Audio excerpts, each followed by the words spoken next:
Questioning Everything with Garrett and Adam. So it's so much of what we deal with these days is either exaggerated or it's just simply manipulative. Right. Anything that goes through the the UN is like a humongous propaganda machine. Why? It hasn't become that suddenly. It's always been that way. See, that sucks. The whole point of the UN is to represent the global hegemonies and have them all get along and they work together. There's no altruism.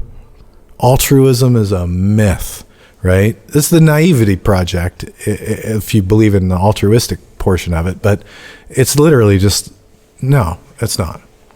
Never has been. That's sad, like the United Nations, because you think, oh, cool. Like they're not bad, right? Well, I mean, nobody's really... They're still nefarious in some ways. It's like globalistic. Yeah.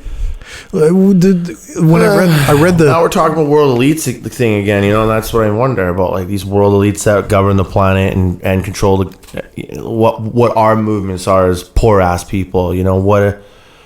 The government elites are more important than anything else. Which that's the problem. I'm really trying to... And not even the government elites, just and let's just say the elites. Left versus right, kind of, maybe, you know? What's his face there? That hippie guy with Donald Trump? No, with the eyebrows, the hippie guy, you like him. Russell Crowe. Russell Crowe? Russell Brand? Whatever. Russell Crowe is not the Russell Brand. Oh my god! You know what's the hippie guy with the fucking unibrows? I like Russell Brand. He is a bit flamboyant and can be cool. I can see how people don't like him, but I think he's great. He was talking to this guy about the government and how the people need to start protesting more and stuff like that. And the guy's like, well, you know, why didn't the protests work during this event? And he's like, well, because protests don't work. And he's like, well, then why do you want them to protest? Why do you want people to write letters to politicians that you don't even think that they should be voting for? And you know, Russell's like, well, because we've got nations for people, and we've got, you know, people, all about people power. The thing is there's like major illusions. So if anybody's curious, the first thing that you need to do is realize that everything that you know about everything political is probably wrong.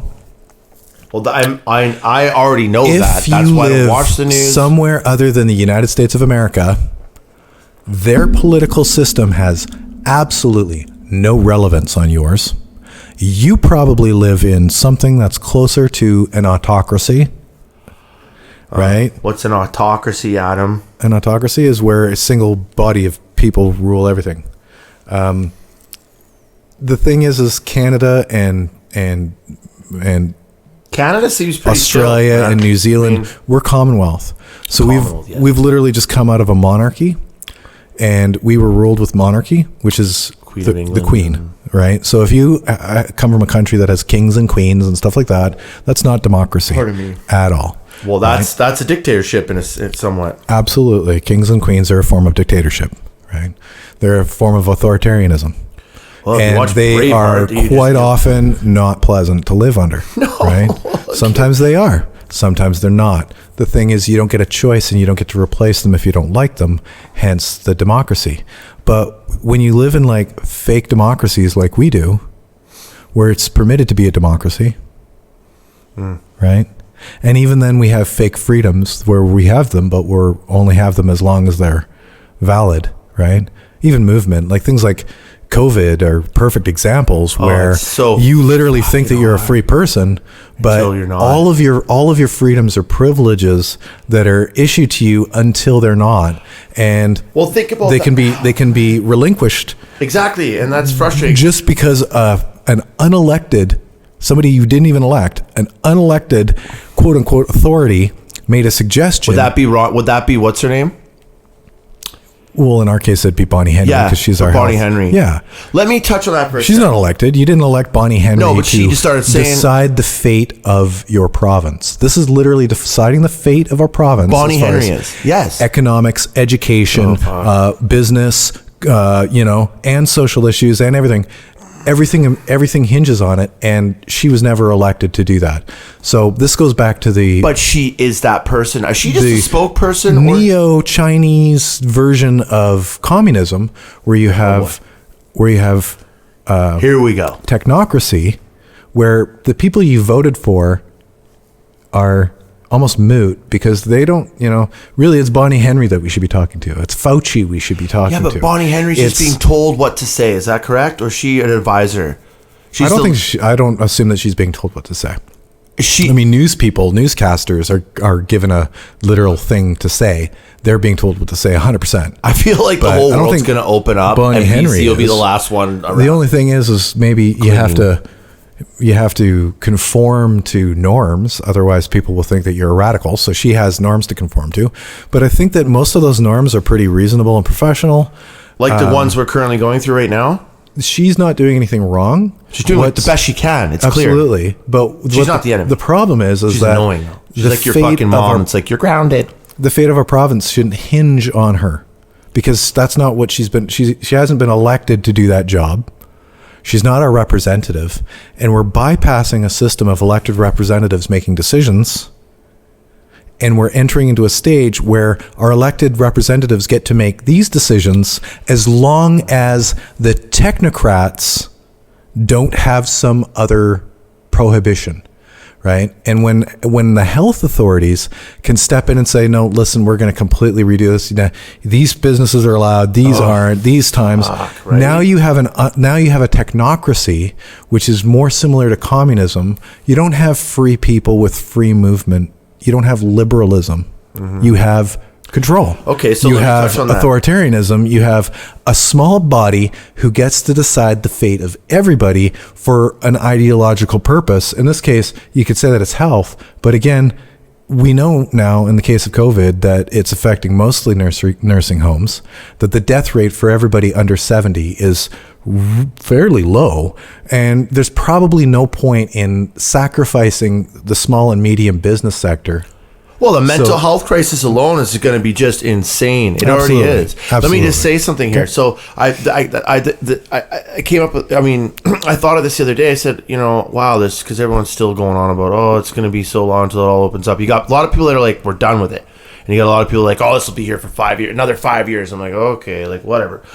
But when it first happened, right, we were doing the 7 o'clock bang, like the pots and pans thing. So at first, like everyone really rallied around it. It took it so seriously. Everyone was really scared. And my faith in humanity at that point, and even now in retrospect, was restored. Like, wow, like everyone banded together and we took it seriously.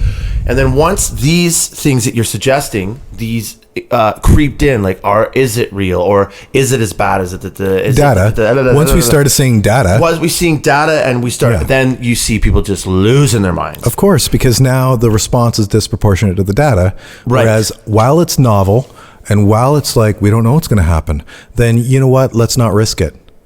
Once the data starts coming in and we see that, okay, and people can think for themselves. 6 months after the shutdowns, you had grocery stores that didn't shut down, which is probably the best vector of data, right? You have liquor stores, you have all these different stores, Costco's. So weird. So now you can look at the data as far as infectious rates in grocery stores and Costco's and stuff like that. Do you go to the grocery store, or is it somebody else in your household? I go. You go? My mom works at the grocery store, dude. Okay, so your mom works at the grocery store. We were in ground zero the whole time. So you're familiar with people at the grocery store? Well, buddy, how many people did that store lose? Do you know? What percentage? What are you talking about? In customers? Well, COVID is an infectious disease, right? That happens to be transmissible, and the grocery store is this one single place that we are all going to. Nobody stopped going to the grocery store. There wasn't any outbreaks in that local store. No, there's probably 10,000, 20,000 people a week going to the same grocery stores and Costco's. So the people who work for grocery stores and Costco's are the canaries in the coal mine. Got sick. And if they start dropping off like flies, then you know that the actual the severity in real terms, right? Not in some calculable lab term, but the real severity as far as people are disappearing. There's no job openings in my industry. There's no building. My building here doesn't have rentals. Like, holy shit, we lost 5% so that's of what the I building, said. That's exactly what I said. So the actual functional death rate hasn't gone up. It's gone up in nursing homes, a lot. The elderly, a lot.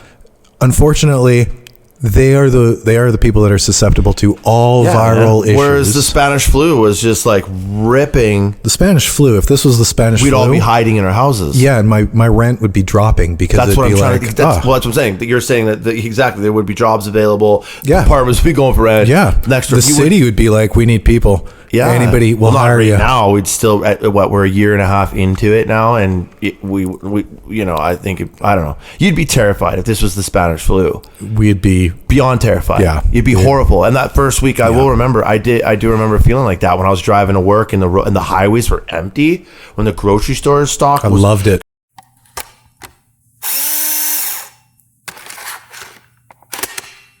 Advertisement loading. Hey guys, sorry to interrupt the podcast here, but we got a little bit of an announcement. What's going on, Adam? Well, everybody should head on over to Patreon and the Questioning Everything Patreon page, where they can show their support by becoming a champion for only $5 per month. The Sophist tier of Patreon gives you not only access to the backstage areas of Discord and the stage area, but allows you to voice chat and text chat in those areas, so you can give us feedback on the show and join the conversation. If you just want to show your support and you don't want to join the Discord, there are a couple tiers for you, or you can join a Discord tier and simply not even use it. It's up to you.